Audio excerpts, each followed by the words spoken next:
Jaya Brajajana Ranjana. It's better.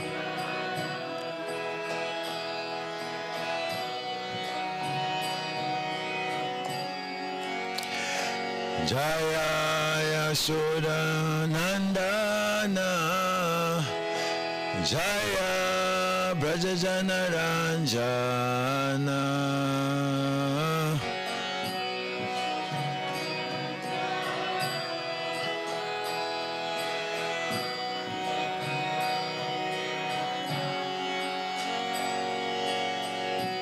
Yamuna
Madhava Jaya Kunja Bihari.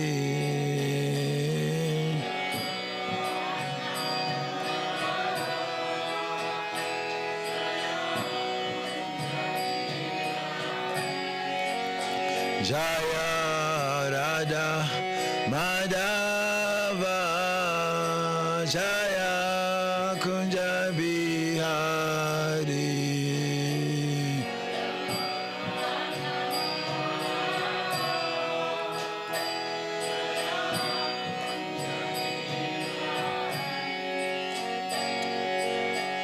Gopi Jana Vallabha Jaya Giri Varadari. Jaya Giri Varadari.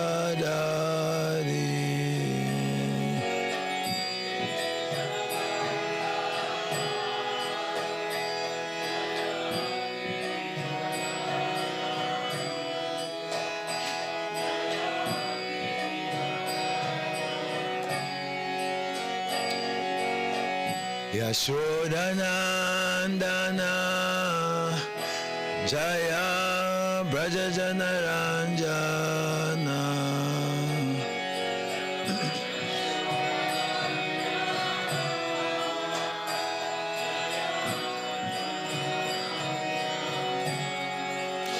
Jaya Yashodanandana Jaya Brajajana Ranjana.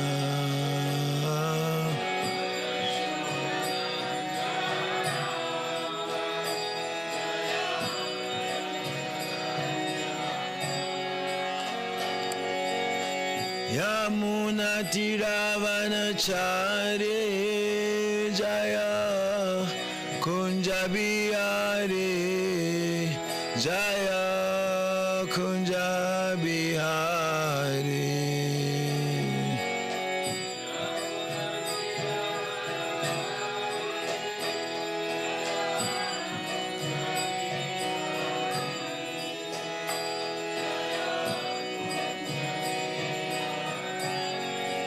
Jaya Radha Madhava Jaya Kunja Bihari.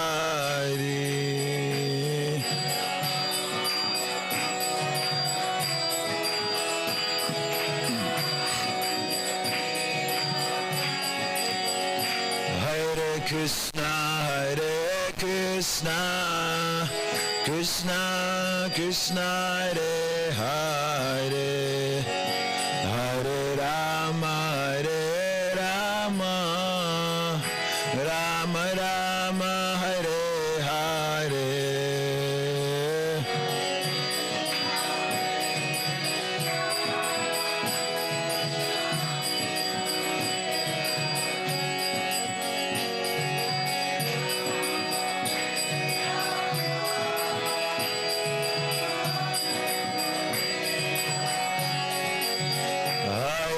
Krishna, Hare Krishna, Krishna Krishna, Hare Hare, Hare Rama, Hare Rama, Rama Rama, Hare Hare.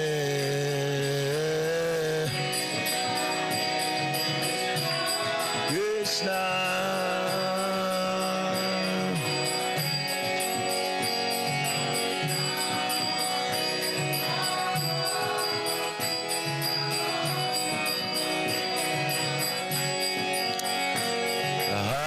Krishna, Hare Krishna, Krishna Krishna, Hare Hare, Hare Ram, Ram Ram, Hare Hare.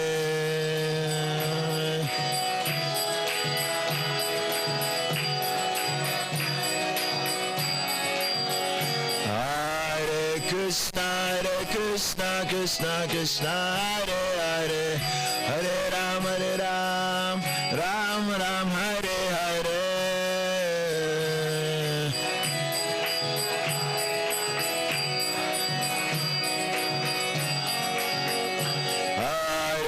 Krishna, Krishna Krishna, Hare Hare, Hare Ram, Ram Ram, Hare Hare.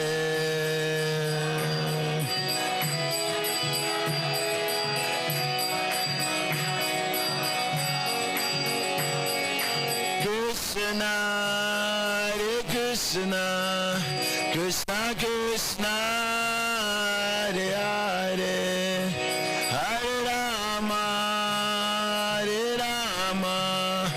Rama Rama, Hare Hare.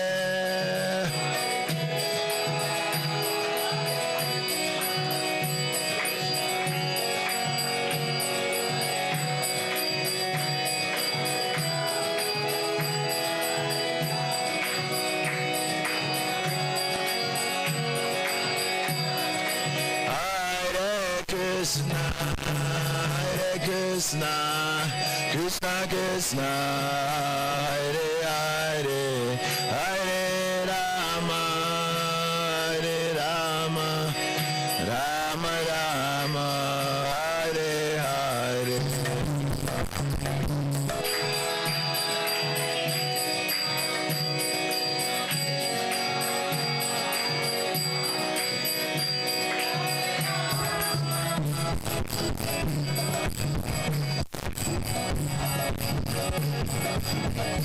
Jai Jai Prabhupada, Prabhupada,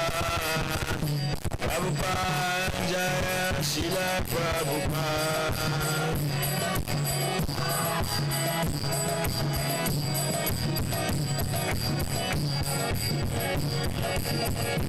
Nitai Gaura Hariva, Hariva, Hariva, Gaura Hariva.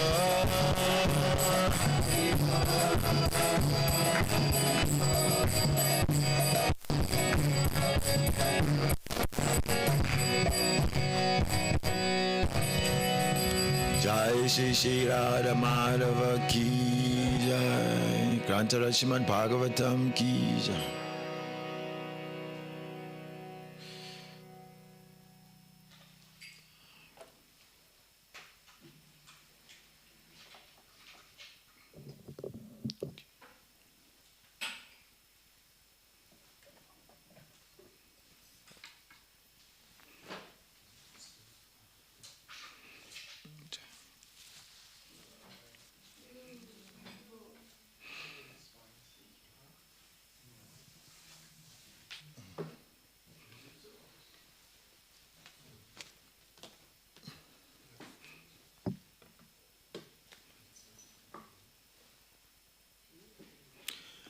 Om Namo Bhagavate Vasudevaya.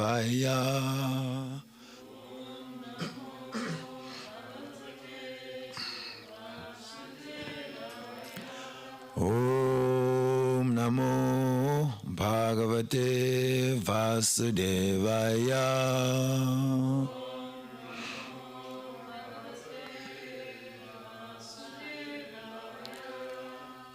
Om Namo Bhagavate Vasudevaya.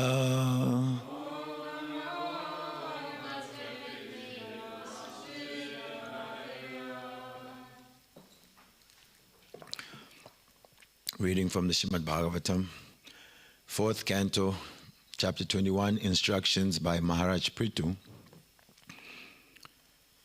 We have on the board text 9.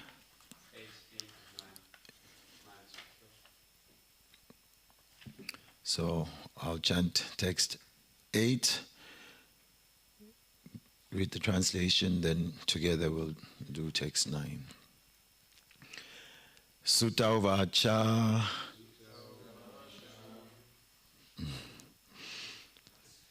We're like Pavlov's dogs, eh? As soon as the bell goes. This I'll do on my own, and then we'll do 9, right? Which is on the table.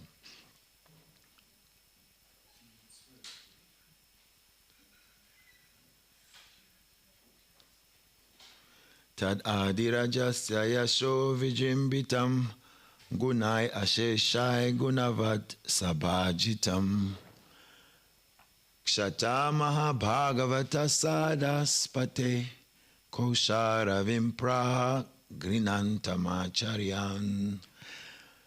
Translation. Sutta Goswami continued, O Shonaka, leader of the great sages, after hearing Maitreya speak about the various activities of King Prithu, the original king, who was fully qualified, glorified, and widely praised all over the world, Vidura, the great devotee, very submissively worshipped Maitreya Rishi and asked him the following question.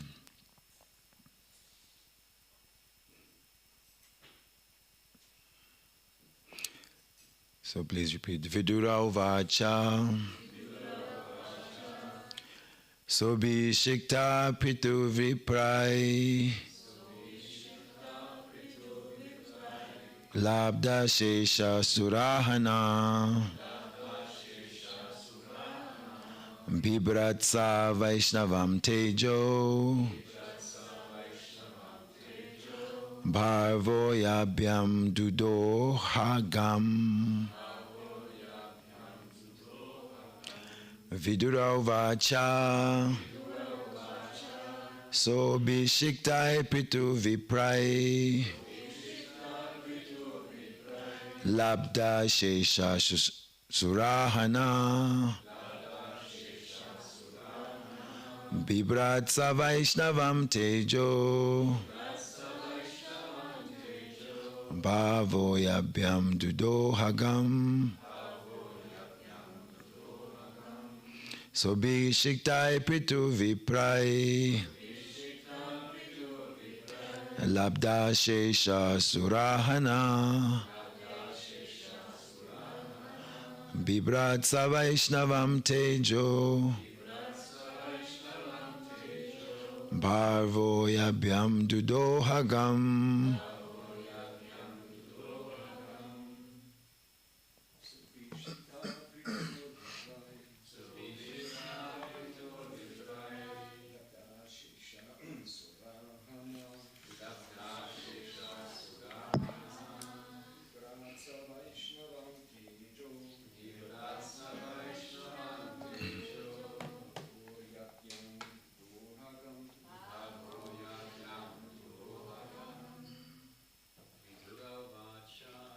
Vidura Vacha.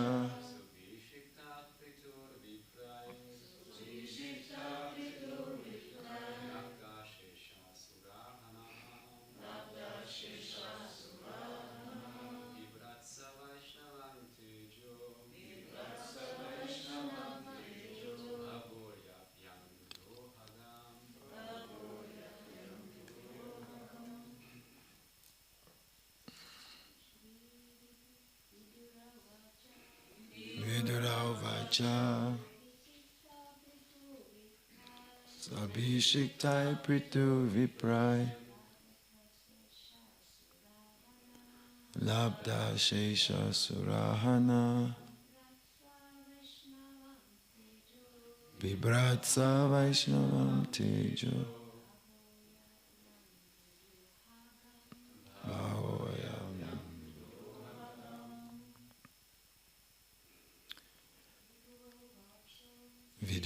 Viduravacha Sabhishiktai Prito Viprai Labda Shesha Vibho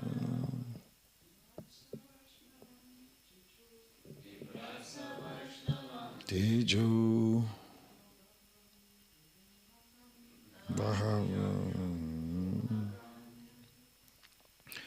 Viduravacha. Vidura said, Saha, he, King Prithu, Abhishikta, when enthroned, Prithu, King Prithu, Viprai, by the great sages and brahmanas, Labda, achieved, Ashesa, innumerable, Sura-arana, presentations by the demigods, Bibrat, expanding, Saha, he, Vaishnavam, who has received through Lord Vishnu, Tejaha, strength, Bhavo, arms, Yabhyam, by which, Dudoha, exploited, Gam, the earth.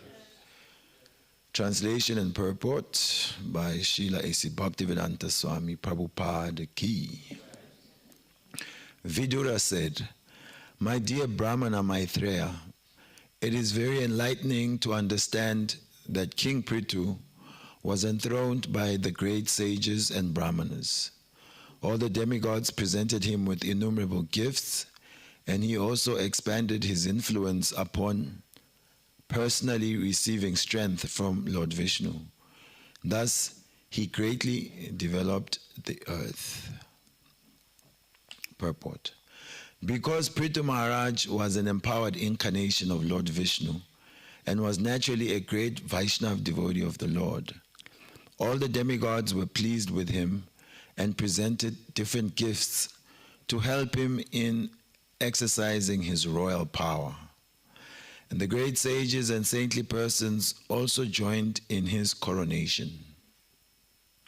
Thus, blessed by them, he ruled over the earth and exploited its resources for the greatest satisfaction of the people in general. This has already been explained in the previous chapters regarding the activities of King Prithu. As will be apparent from the next verse, every executive head of state should follow in the footsteps of Maharaj Prithu in ruling over his kingdom. Regardless of whether the chief executive is a king or president, or whether the government is monarchical or democratic, this process is so perfect that if it is followed, everyone will become happy. And thus it will be very easy for all to execute devotional service to the Supreme Personality of Godhead. Om Jnana Timirandasya Jnananjana Shalakaya Chakshurun Militam Yena Tasmai Shri Gurave Namaha Shri Chaitanya Manobishtam Stapitam Yena Bhutale Swayang Rupa Kadamayam Dadati Swapadantikam Jaya Shri Krishna Chaitanya Prabhu Nityananda Shri Advaita Gadadara Shivasadi Gaura Bhaktavinda Hare Krishna Krishna Krishna Hare Hare Hare Rama Rama Rama Hare Hare. Mukam karoti vachalam pangum langaite girim yat kripa tamham vande Shri Gurum Dinatarinam Paramananda Madhavam Shri Chaitanya Ishwaram. Hare Krishna. Hare Krishna. Krishna Krishna. Hare Hare. Hare Rama. Hare Rama. Rama Rama. Hare Hare. There's an energy check. Yes, it is said after Om Namo Bhagavate Vasudevaya that the devotees feel extra humble and therefore they are more relaxed.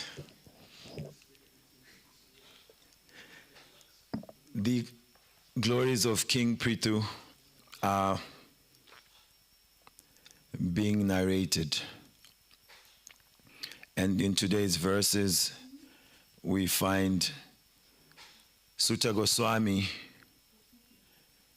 is speaking to Shonaka Rishi, who is the head of the sages at Naimisharanya. He is reporting about the conversation that was going on between Maitreya Rishi and Vidura about King Prithu, Maharaj Prithu. So in one sense, we can see a parallel to what goes on naturally with everyone. That we are always discussing something or someone. When it's material discussions, it's called Gramya Katha, or gossip. Did you hear? Did you hear what he did? Did you hear what she did, what she said? The living being has a natural proclivity to hear about the activities of others. And in the Srimad-Bhagavatam, there's also this same structure of different questions and answers being given. And we're finding that sometimes to give an answer, a conversation that happened previously is being cited. Sometimes the question is asked and said, oh, yes, this same question was asked by so-and-so to so-and-so. And then to cite that authority who gave an answer, his version is given. So the Bhagavatam happened to be spoken in different places. Initially, we have the setting of Parikshit Maharaj, who has given up his kingdom to fast until death, basically, because he was cursed to be bitten by the snake, Takshaka. And because he was a saintly king, he understood, if I am to leave my body in 7 days, then I have to understand what is my main duty. Therefore, he asked the question, what is to be heard, chanted, remembered by one who's about to die? And this, we understand that everybody will die in 7 days, practically. Not that we're a cult and we're going to drink some sort of poison, but we know any time Monday to Sunday could be our day. And when he went there, then the different sages came from all around the world to advise the king as to what he should hear, chant, and remember. There were different varieties of sages, munis, rishis, yogis, and they couldn't really come to a consensus what exactly to tell the king, because they were all engaged in different types of processes of self-realization or austerities. But when Shukadev Goswami came in that assembly, just by seeing him, everyone could understand that he was the person who was qualified to speak the conclusions to the king. As Shukadev Goswami was approaching, the Bhagavatam says that he was dressed by the 10 directions. which is beautiful poetry, for he was naked. And the kids thought that naked man, he must be pagal, mad. And so they were throwing things at him and speaking offensive words also. The nature of kids, to bully. But when all those sages, which included Supreme Personality of Godhead, literary incarnation, Vyasadeva is there, his guru is there, Narad Muni, young boy, he was accepted, and he sat on the asan to advise the king, to give Bhagavatam, which he had been taught by his own father, Vyasadeva. Then there's another set of devotees who had been performing 1,000-year yagya. The sages saw that Kali Yuga is coming, and Kali Yuga, Prayanal Payusa Sabya, Kalavasmin Yuga Jana, Manda Sumanda Matayo, Manda Bhagya Yupadruta. In the age of Kali, men are short-lived. They are quarrelsome, lazy, misguided, above all, always disturbed. And such individuals are basically going to be crushed by the age of Kali. And sages, saintly people, they are compassionate by nature. They are paradukha dukhi. Their misery is to see the suffering of others. So they considered, what can we do to hold back the influence of Kali Yuga?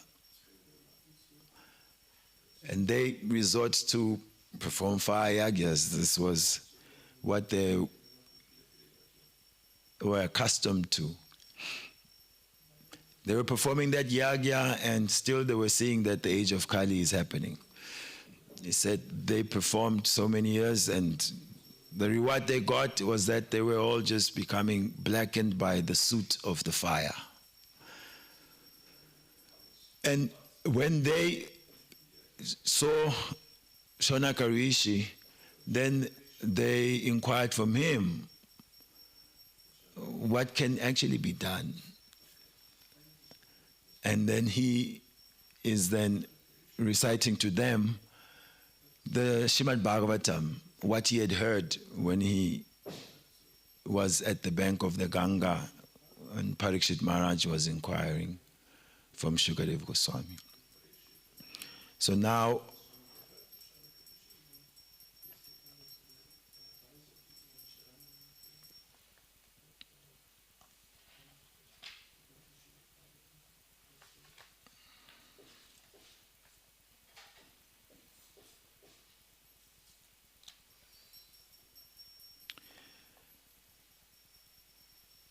Sutta Goswami, speaking to Shonaka, says, addresses him with great respect. This is the culture.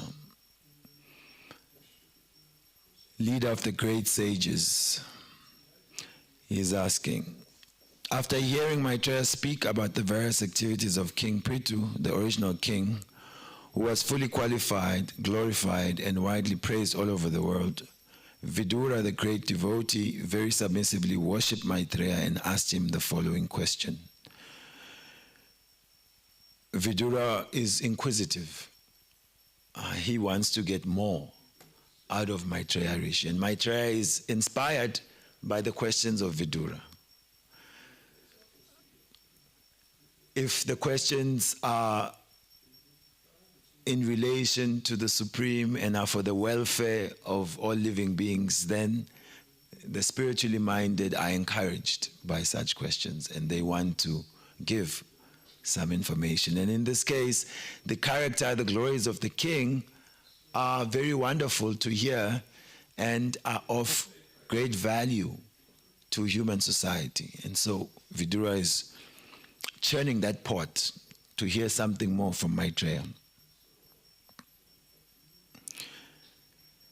And he highlights first the glories of the king before he can put his own questions. That he noted that he was coronated, and at his coronation he was blessed by the sages. So this is a very important aspect of leadership, that there must be the blessings of those who are spiritually minded, the sages. Without blessings, there is no success. We see at Kurukshetra, before the war began, how although all diplomatic recourse was exhausted, Krishna had gone to Duryodhana to try and get sense into his thick skull, give them 5 villages, let them rule something. Duryodhana said, no, I won't give even enough land to stick a pin. Then he thought, maybe let me arrest Krishna. He failed. Krishna showed him his universal form. He was a bit shocked. He became a believer for a little bit. Maybe this Vasudeva is like really God, but then again he was covered. No. Then the situation of war is there. The conches have been blown. It's supposed to be time to kill each other, but Arjuna had the presence of mind and the culture to understand, to go and pay his respects to his guru, Dronacharya, who has taught him military warfare, military arts. And by offering his obeisances and begging the blessings to be able to fight and win, just see, Gurudev, bless me so that I can be able to kill you in this war. But Dronacharya was very impressed and happy that had you not come, you would be vanquished. Therefore, he gave his blessings. We see also that without the blessings, Bali Maharaj, who was keen to give charity, he asked Vamanadev, you ask anything that you want, I'll give. And then Shukracharya told his disciple that don't give this dwarf. This is Vishnu himself, disguised as a small brahmachari. He has come to take everything, and worse than taking everything from you, he will give it to your enemy, Indra. But Bali, he thought if it's Vishnu, then hey, it all belongs to Vishnu anyway. Plus, I've made my promise to give. So he disobeyed his guru. By disobeying his guru, then he was cursed by Shukracharya. And the result was that although he had promised to give 3 steps, within 2 steps, Vamanadeva had taken everything and therefore had proven him to be a breaker of promises. Vamanadev said, hey Baba, you said 3 steps. Now in 2, I've taken this whole universe, so where will you give me anything more? So the blessings of superiors, the blessings of Guru, the blessings of the sages are very important. And the success of Prithu Maharaj is being highlighted here by Vidura, in that he was enthroned, and during his enthronement, he was blessed by the sages and the brahmanas. And that gives him potency to rule. When the blessings are not there, then one is in a precarious condition. We see also our system.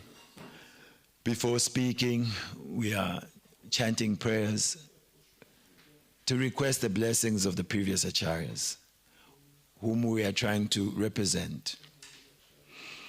So our system of activity is that we prioritize receiving the blessings. This was also evident in the coronation of Yudhisthira Maharaj. Although the Rajasuya had been performed and the brothers had gone in all directions to get the submission of the different kings, still there was a need for all the sages' presence and their blessings, and especially Lord Krishna was present in that assembly to give his blessings to Yudhishthira Maharaj. Yudhishthira Maharaj became king. Initially he was now unwilling, because after the war at Kurukshetra, due to his soft heart of being a devotee, he was so depressed. Just see how many men, horses, animals have been butchered for the sake of enthroning me as king. He took it as though this was his mundane greed for power to be king, and because of that, so many people have been killed. But Bhishma Dev, grandfather Bhishma Dev, although he was on that bed of arrows, he has the benediction to leave when he wants. He consoled Yudhishthira Maharaj and gave his blessings. And it helped him snap out from his dejection and sorrow. So with all the blessings of grandfather Bhishma, different sages who attended Lord Krishna, we see that the rule of Yudhishthira Maharaj ushered something similar to the rule of Lord Ramachandra. It is said that the cows were wetting the pastures with their milk. The rivers were giving jewels. The rains were falling only at night. People were peaceful. They felt no fear. So it seems and sounds so far-fetched when we are thinking of our experiences now. What type of leader would that be, that he affects nature and the environment and even the minds and hearts of the living beings? Raja Rishi, this is the point. And here Prithu Maharaj also, not only just saintly king, but Shakti Avesh avatar, particularly empowered by Lord Vishnu. So divine empowerment is important. The purport Srila Prabhupada says he expanded his influence upon personally receiving strength from Lord Vishnu. So another aspect of his great influence was that he received personal strength from Lord Vishnu. This is attesting to his position as a Shakti Avesh, an embodiment of the empowerment of the Supreme Personality of Godhead. So even though one may have the resources, when there is a lack of the blessings from the Supreme Lord, still things will not go in an auspicious direction. This argument can be defeated slightly. There is this dynamic between like the Western powers like USA, UK, who sometimes lean on the fact that they are Christian-based countries. And there would be some accusations towards communistic countries like China. You are godless. And then China can shoot back, well, what's the value of being God-centered? Look at our economy. It's booming. We are making money, we are prosperous. So what advantages are you getting for being a Christian country? Because someone can say, you are emphasizing there must be blessings of God and for things to work out. And then someone can say, well, they seem to be working out in China. They're banning everyone who's trying to bring God there. Communism says religion is opium of the masses. So, what do you say, Mr. God must be the center? This is a question to you, devotees. You are busy here every day, God-centered, Krishna conscious, without the blessings of God, the sages and saints. But we are seeing that there is not so much wealth amongst the many devoted. It is sometimes also online, nice memes are shown. They'll compile side by side. Kindergarten kids in China, and they're learning woodwork, sewing, construction, so many skills, kids don't go there just to play and sleep. They prepare them to turn the machine. And then they'll juxtapose that with kids maybe in African countries playing just 1, 2, 3, or they'll show adults in China and they'll show technological industrialization and all that stuff. And then they show people in Africa praying like anything. You get the pastors, and people are running, and then, just the whole evangelical scene. And people will criticize, you see, this thing of religion. While people are making advancement in money, we are busy wasting time here, screaming and praying to God. Yeah, so look, you are so into God, so into religion, look at your poverty-stricken condition. See people who are sensible. Oh, Europe, their churches are closing, they are turning into pubs and clubs, and they brought you Christianity, and you are now so obsessed with that Christianity, and they don't care for it. They are becoming rich, you are poor. In the Bhagavatam, you say don't worship demigods, but we see worshippers of Lord Shiva, they seem to be doing very well materially. Therefore, there's a fear, don't go to Vishnu. Vishnu will take away. And Krishna says clearly that when I give my special mercy, even the devotees, we don't really want that special mercy. We want gradual mercy, Krishna, just not full-blown. What is that special mercy? I take away everything, their material opulence. And when this person is now wretched, even their friends and family reject him. And then he has no one else to turn to except me.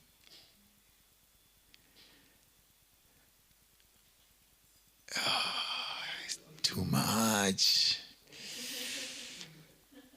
We want, but we don't want that much. So yes, what do we say? What do we say?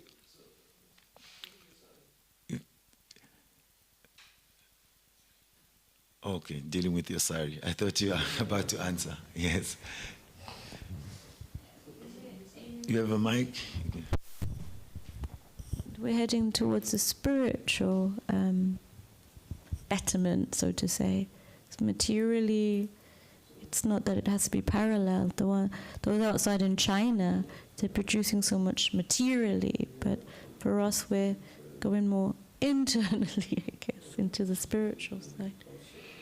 So, but God loves you so much that He wants you to stay poor.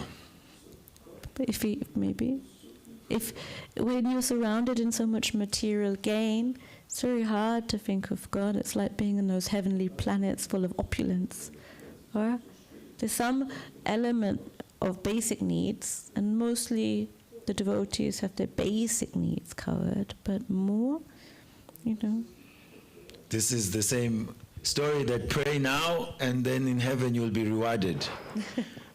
Some say, now let us have the wealth and you'll get it in heaven.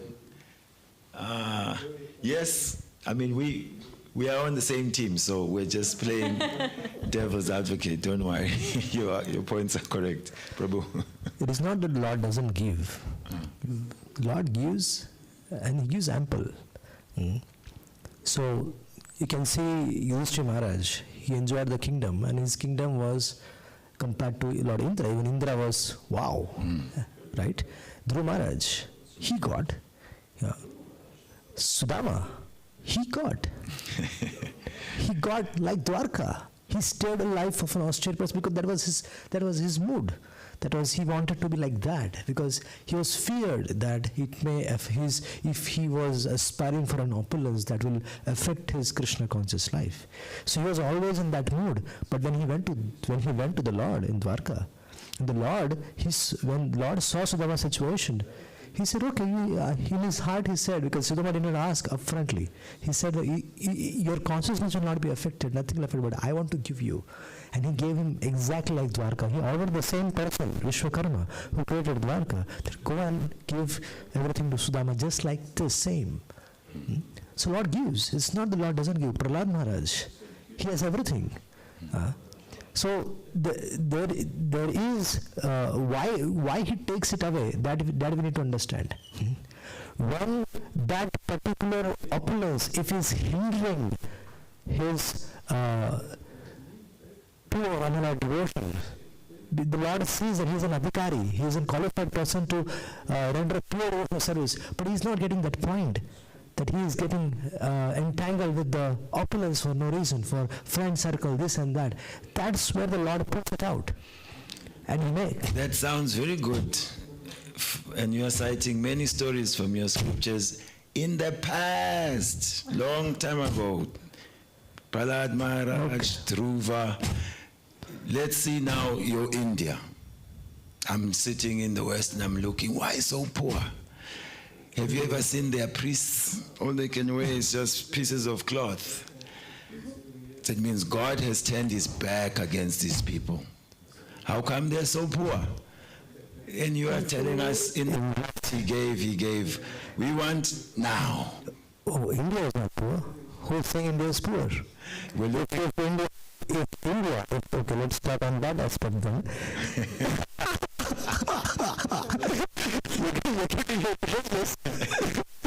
Okay. So this is the Bhagavatam class. I will respect that. I'm ready for it.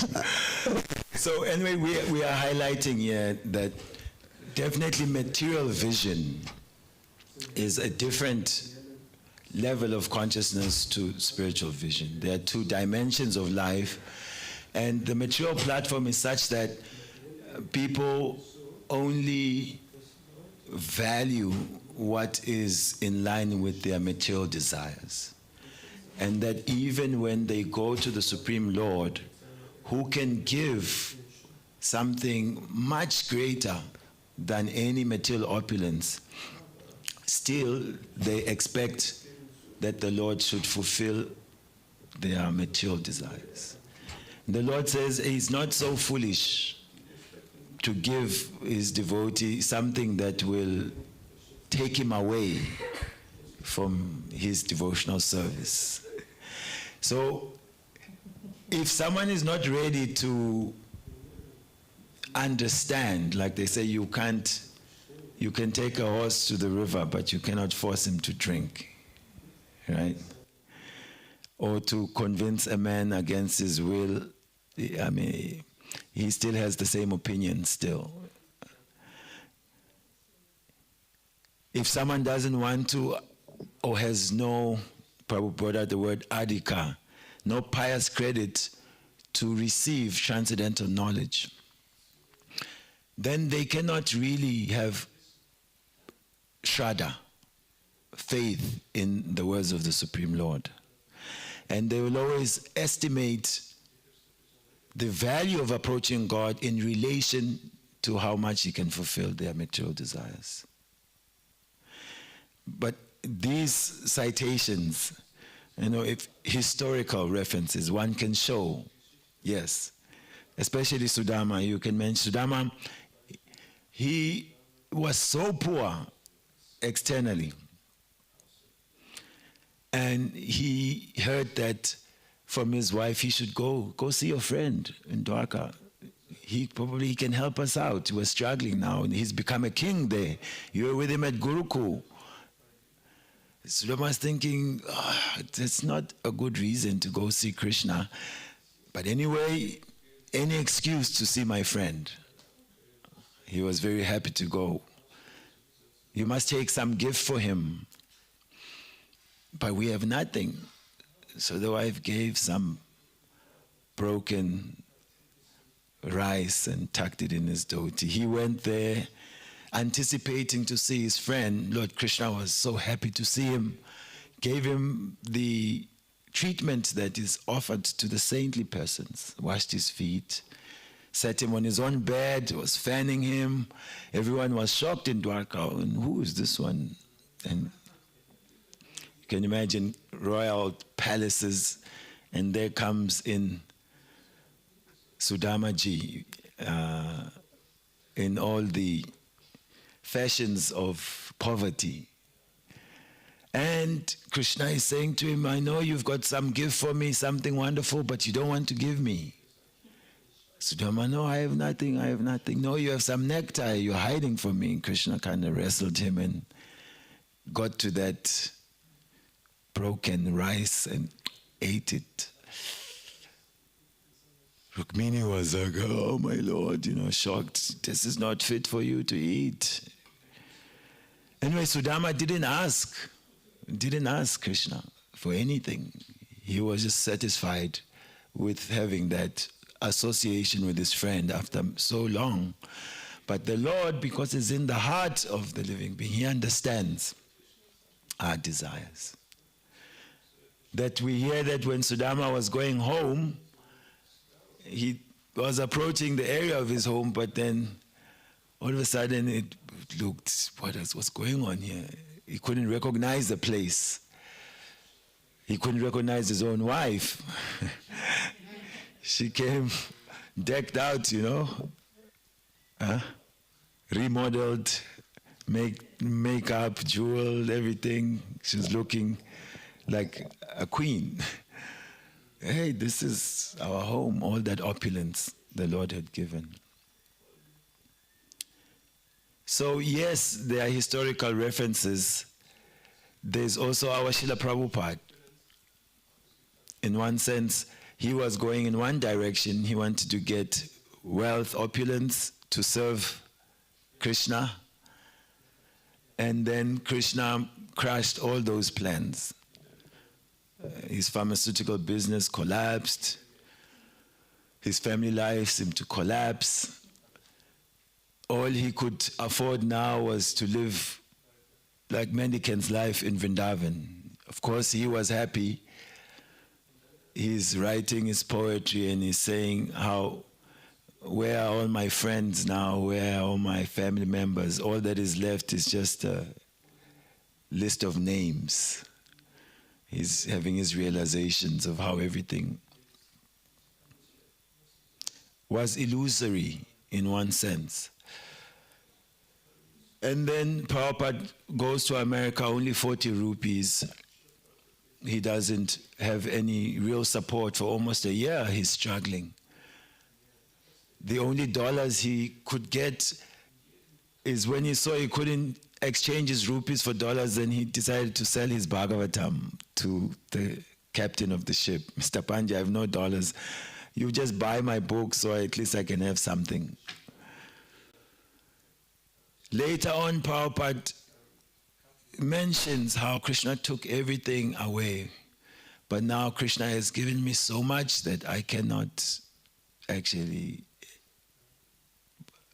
hold on to all of it.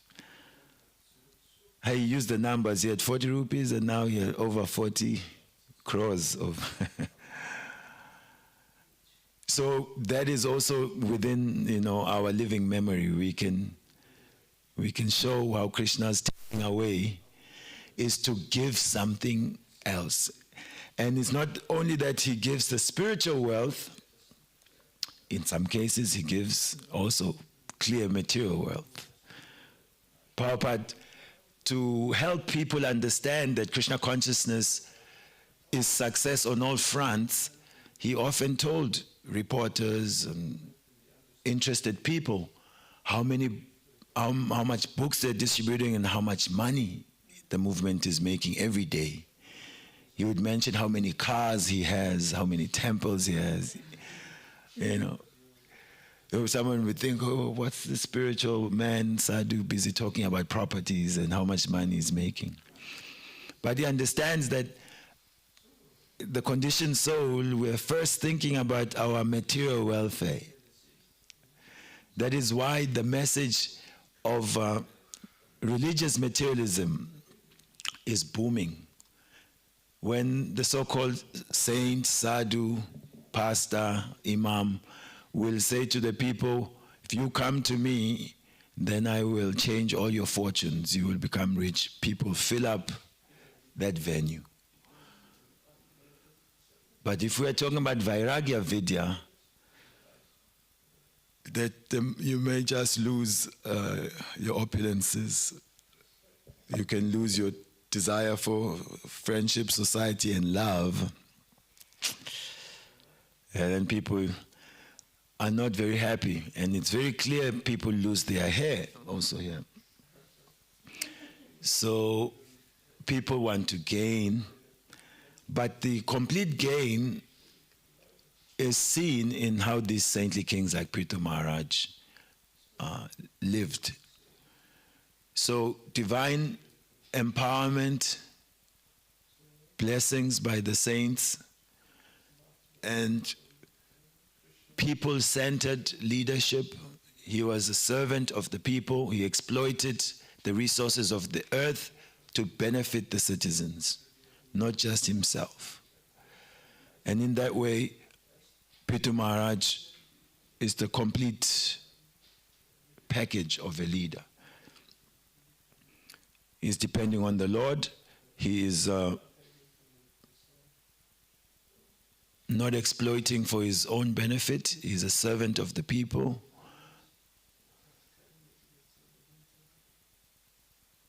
Therefore, that's the blueprint of proper leadership.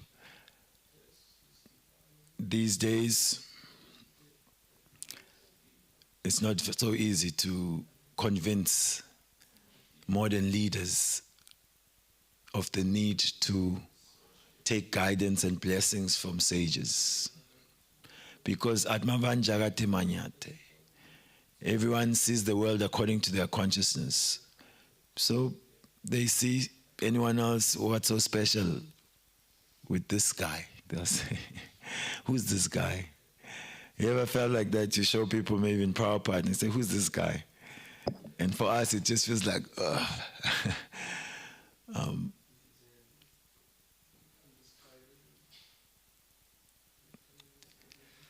The holy name is the way in.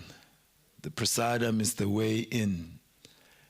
And through the ear and through the mouth, then we can start to transform the hearts of men. Therefore, Prabhupada stressed sometimes that even you can lock the temples and only the pujari can stay. Everyone must go out, distribute books, distribute the holy name. He said also, everyone must get prasadam. So the purification is needed before society can become transformed. And that we can see with our own lives.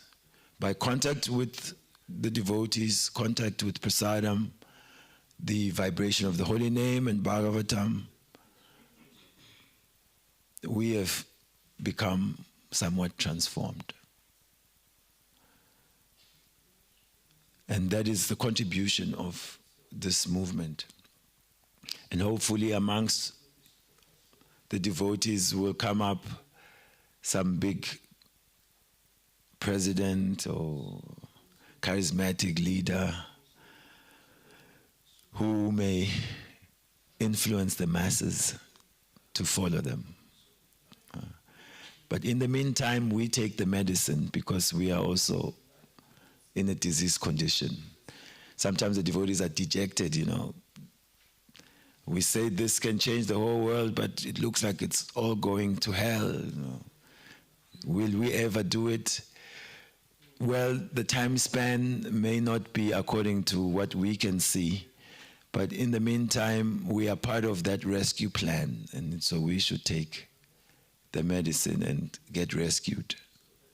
Yes. Hare Krishna. Granta Srimad-Bhagavatam ki jai.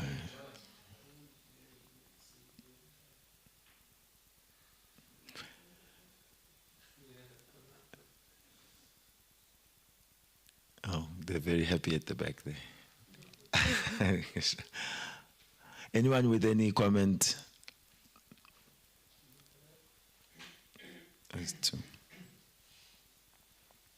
I have one question. I tried. I asked it already many times, but I cannot find the answer that satisfy me regarding demigods. Why the Indian is the only country where demigods will be also worshipped the most, but Indian is still so poor, and people often also who worship demigods also poor. First of all, India is not poor. It's an emerging, like, powerhouse. Just watch and see. Anyway, the demigods are actually universal leaders. This I always also try to make the point. If you study humanity, you'll hear everyone talks about the Mayan gods, the Greek gods, African gods, Chinese gods. Each community talks about their gods. But they're not like as many different sets for different countries. Or there's one universe, it has the same set of universal controllers. Difference is that different communities may know and acknowledge certain number, and they may have different names for them, have different rituals for propitiating them. And because India is where the Vedic wisdoms have been preserved, and that culture of Varnashram is still visible, temples of the different devatas are many on that subcontinent. People are worshipping, and it's not that worship of demigods produces like just millionaires like that. That's the way of. But people are praying, you know, for health, to protect whatever wealth they have and protect their families, and so yes, it's not like an economic strategy to worship the demigods. It's some strategy for sukriti.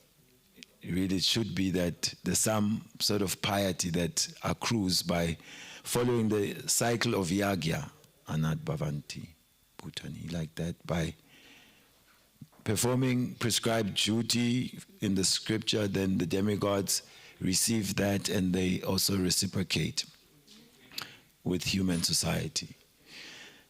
Yes. I think it would be good at some point. I also want to hear how we make this point to others about, because India really gets that poverty badge. You know, it's like that. It's like once you get a tag, even when the tag doesn't fit anymore, it always stays like that. You know, people just write you off. These people are like this, those are like that. And maybe the situation is even changing still, people will consider. So, Prabhu, I don't know if it touches the spirit of your question. Yes, so I understood already more. But then it seems like is this economic strategies that materialists make, they're like more effective than to worship the demigods. So when you make your when you try to earn money, then you can earn more than when you worship the demigods. So. Yeah, the worship of the demigods becomes like pious materialism. Yes. So it's like there is a desire for wealth, health, and material benefits. But it's the prescribed way that you worship higher controllers. And so it's like a pious way. But just raw materialism doesn't produce any real piety, because if it's not following the ways of scripture, then it's a lot of pushing and shoving and duplicity and the rest of it. Your karma will ultimately determine what you deserve. Yeah. So sometimes you employ, people work hard materially and still they don't get the result.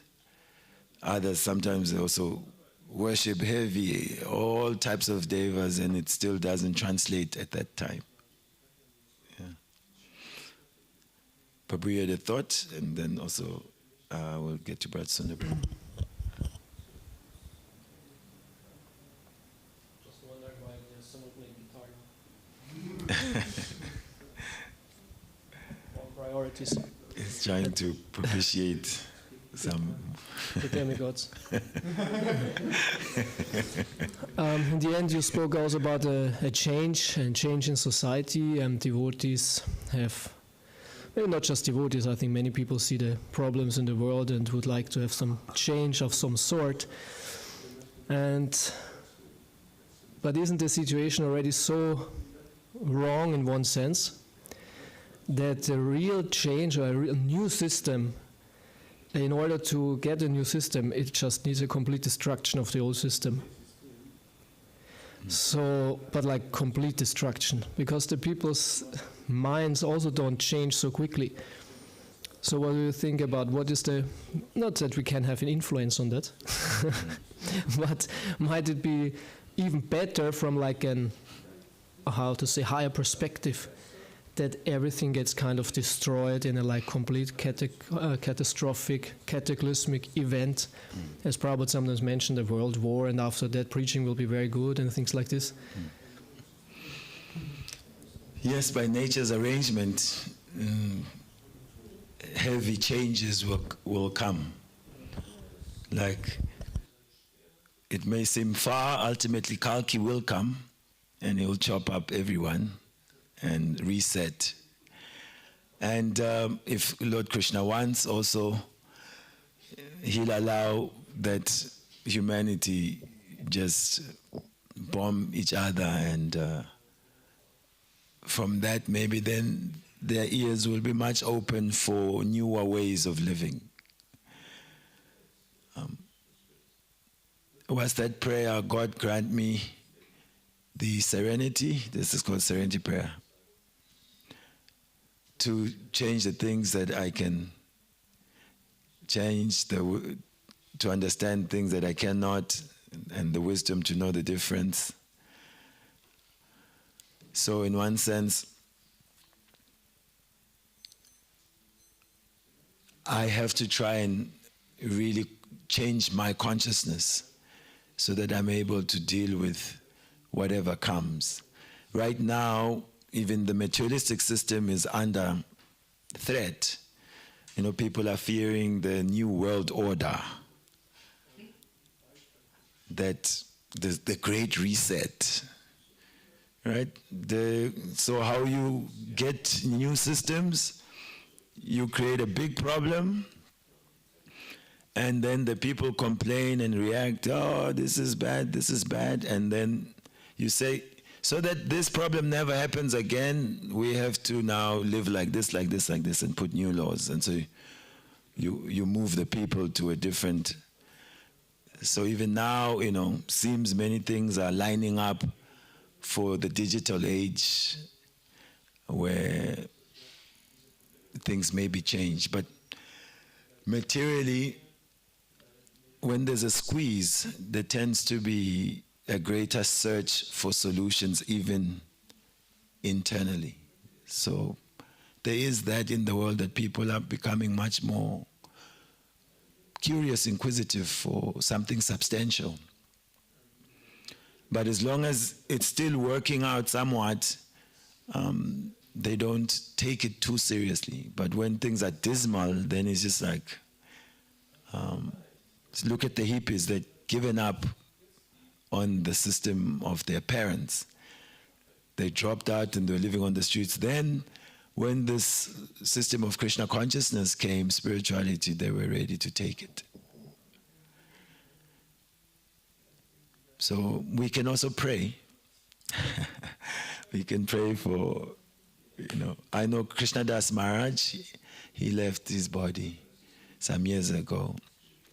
But he was big on praying to Lord Kalki that let him just come already, Yeah, he was even he's got a place in India, in Gujarat. Yeah, he has a deity of Kalki there. So that was his compassion. Just come, Lord, things are so bad, just come and finish it off. Yeah.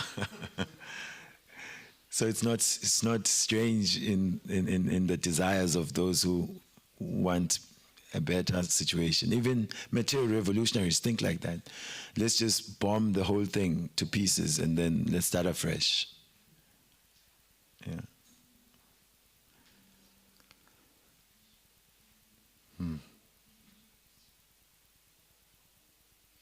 Hey, I've been looking out for you. Hare Krishna. One last. You talked about communism. They have, I heard there's this ideology of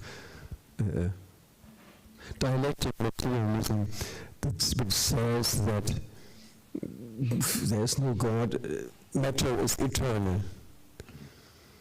What do you say against that? Yeah, you have to imbue something or someone with inconceivable potency. And so because we are envious of God, then we imbue material nature with inconceivable potency. Therefore, from matter, everything has come, consciousness has arisen. It's just another side effect of envy of God. So, like they say, there's nothing a goat won't eat and a fool won't say. So material nature makes us foolish, and in that foolishness, combined with our arrogance, we cook up so many theories. And that experiment, we can see that is not successful. Just try to enjoy. Okay, pick your enjoyment. Okay, I'll just be like chronic gambler. I'll just gamble all the way. Oh, I'll be and then take intoxication just one way. Or I'll be just Mr. Illicit sex one way. Do it and see how long you can do it sustainably without crashing and burning. So materialism, if you make advancement in it, we can see the super rich and all of that, unless their lifestyles are tempered with some morality, some culture, then they become very debauched, very degraded, and they do the most ugra karma. It's incompatible really with the happiness of the spirit soul. So no matter how much it's justified with some philosophical basis, it still doesn't solve the puzzle of dissatisfaction.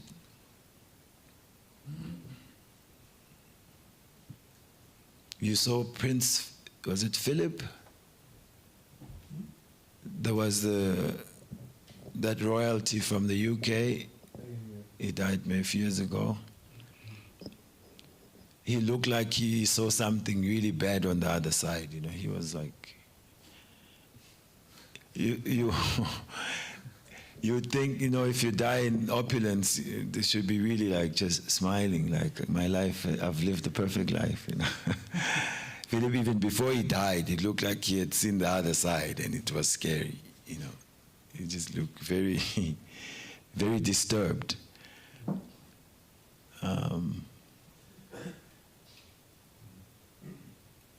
So we can study the super wealth, the super powerful. Alexander the Great, you know, conquered everywhere. He died and he had to be buried, showing his hands empty. He understood. All that I thought I'd conquered and it become mine, I'm going away empty-handed. Yeah. Yes, Babu. So the real wealth is for a country also, especially as per the scriptures, is how the cow has been taken care of. How? If they said it is, if the cow, the brahmanas, in the country are taken care of nicely. But the measure, you know, previously the wealth was the Godhan. In previous times, in the ancient times, not very ancient, it is recent also, the cows were the actual wealth of the country. And today's scenario is that the cow has been, sent to slaughterhouses. So even in India it happens, unfortunately. But the place where a cow has been taken care of, the devotees have been taken care of nicely, only that place will survive. Otherwise, there is this China and all these big economies. They are soon to collapse, and they are not going to last so long. They might be very opulent because this Mother Earth cannot tolerate. If you see very carefully, observe the distinction between the earth and the dharma. Mother Earth cannot tolerate people. She herself is in the form of a cow, and she's been cut off. So this has to go. This will go away, and very soon the time will come when all this so-called economic propaganda all over the world will be diminished, will be grounded, and the world will reset in a Vedic way. And in India also probably people will realize the importance of taking care of cow. And they know that, but somehow they're not able to still practically implement because of the corruption and so many things. But the real wealth is the brahmanas, the devotees of the Lord. It is said that the devotees of the Lord are the ornaments of the earth. There are very few devotees across the world practicing, but they are the actual ornaments of the earth. So Mother Earth, the cow and the devotees, they are the most important ornaments of the earth actually. And if they are taken care of nicely, that kingdom will flourish. So that is the Vedic Siddhanta. Hare Krishna. Hare Krishna. Yes, this is in the first canto. Prabhupada writes about if you want a prosperous kingdom, then these 5 groups of individuals must be properly maintained. The cows, the women, the brahmanas, the elderly, and children. So by analysis, we can see any community and see where they are headed by how much they are protecting these 5 classes of people. And because time is in very large spans, people see some temporary so-called prosperity and think it's a sign of the piety and the right system that people are following. But the reaction takes its own time. And to your point, yes, all the so-called big empires, when they violate the laws of nature, then they are doomed. And at some point, because of some piety, there can be some prosperity that is seen for some time. And Krishna's system is like that. Go Brahmana Hitayacha.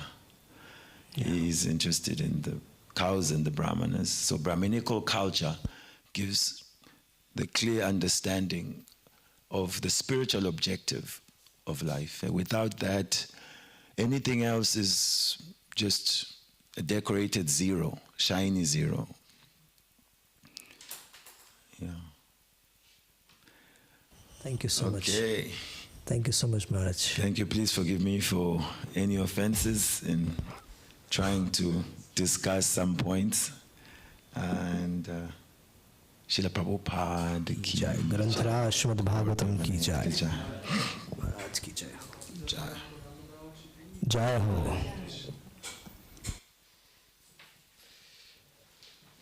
Sometimes you try to be devil's advocate and you become the devil.